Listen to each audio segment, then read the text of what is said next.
Vi ste na kanalu Bakine kuhinje. Danas spremamo karamel, kremasto čudo.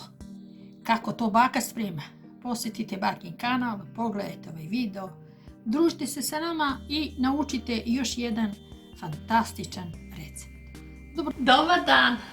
Kanal Bakine kuhinje, dobrodošli. Danas ćemo ići sa jednim neobičnim kolačom koji mi je poslala moja sestra i evo, predložila mi da napravim. Nije toliko komplikovan koliko mi je neobičan, zato što se taj kolač peče na vodi, odnosno kuva na vodi. Uostalom, ostanite sa mnom do kraja pa ćete vidjeti. Za ovaj recept bit će vam potrebno ukupno 4 jaja, napominjem da ja pravim upola mere, ne cijelu meru jer nemam odgovarajući preh. Znači možete slobodno povećati ako vam se bude kolač dopao. 4 jaja, 50 grama brašna, 250 ml mlijeka, potrebno je oko 160 grama šećera i nekoliko kapi limuna, 2-3 kapi i potrebno je možda malo među prste praška za pecivo. Eto, to je sve što je potrebno zaista, ali vidjet ćete od tako malih, to vam je koliko imate tu 4 stvarčice, dobijate jedan zaista neobičan kolač i jako kremast i veoma ukusan. Idemo sad keceljica oko struka. Ja sad moram sući ovaj džemper, ali ću i zatvoriti prozor.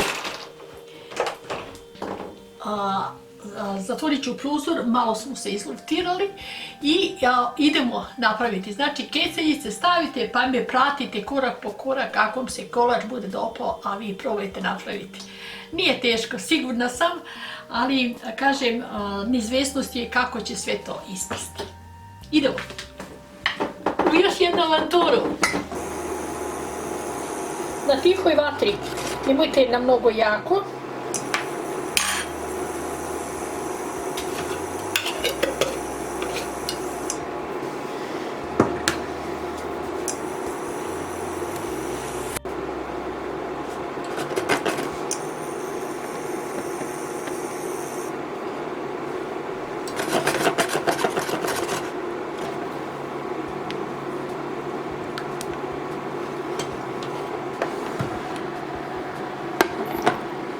Evo, istopilo se i sad ćemo to sipati u pleh.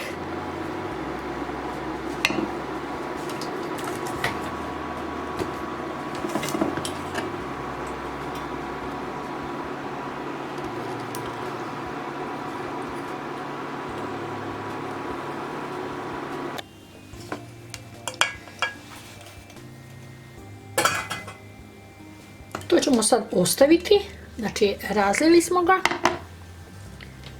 Vidjet ćemo kako će, šta će sve to ispasti od toga. Da stavite obavezno nekoliko kapi limuna. Nisam prikazala. I sad ćemo umutiti 2 jaja sa 250 ml mlijeka.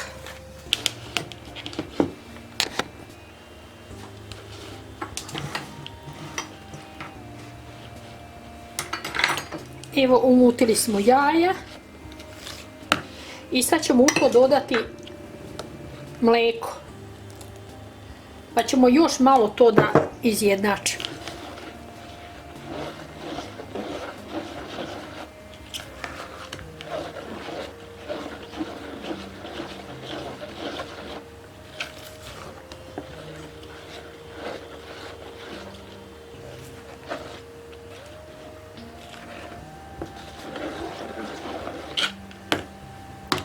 A zatim to sipamo ovdje na ovaj karamel.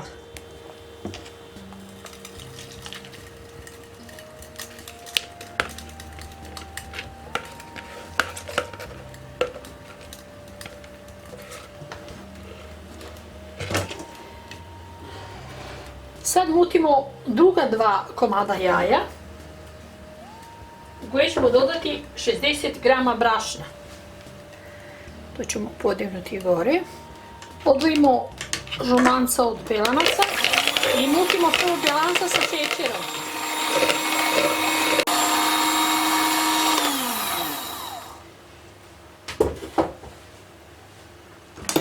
Sad kad smo umutili belanca, dodat ćemo lagano žumance.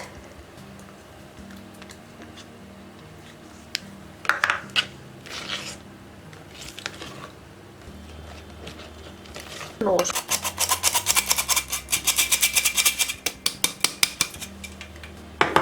A zatim izjednačiti.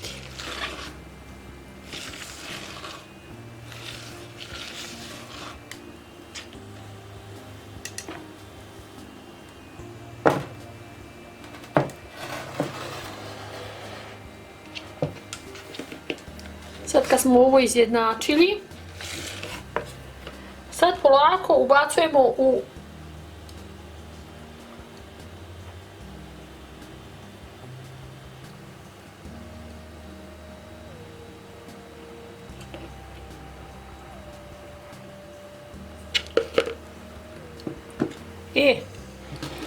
sad kad smo to ubacili,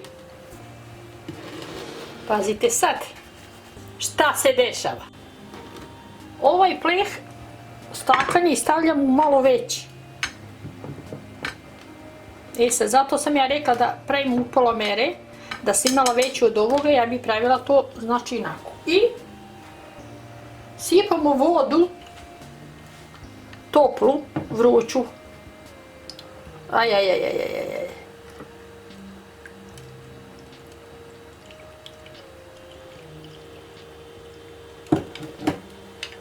Da vidimo samo koliko to bi trebalo da ovaka čorava. Znači, jedno pola santimetra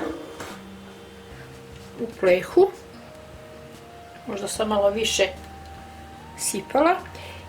I sad to ide na 200 stepeni.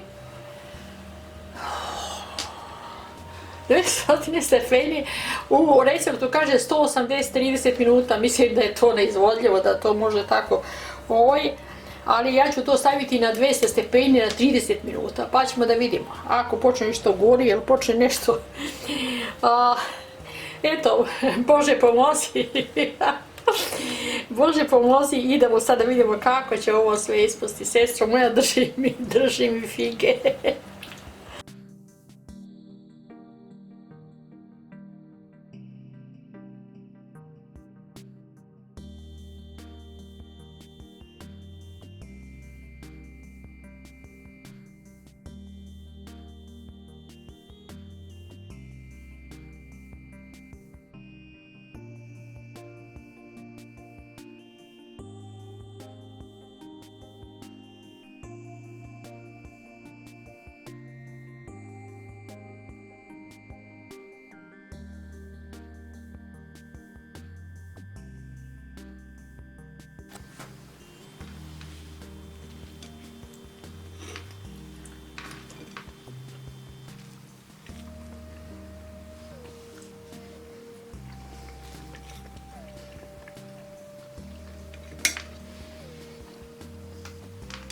Nisam skoro ovako nešto dobro jela i probala.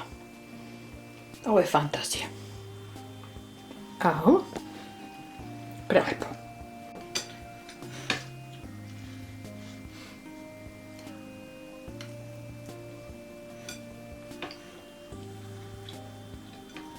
Ovo je duša od biskvita.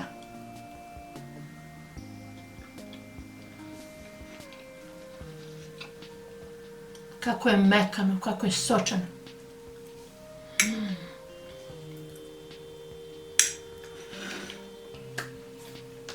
Već smo ga pola zbrisali.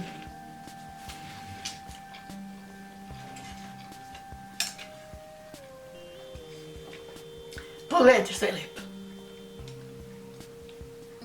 Fantazija od kolača. Fantazija. Vjerujte mi.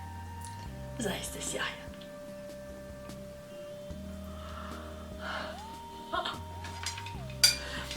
Eto prijedloga. Hvala Sejo za recept.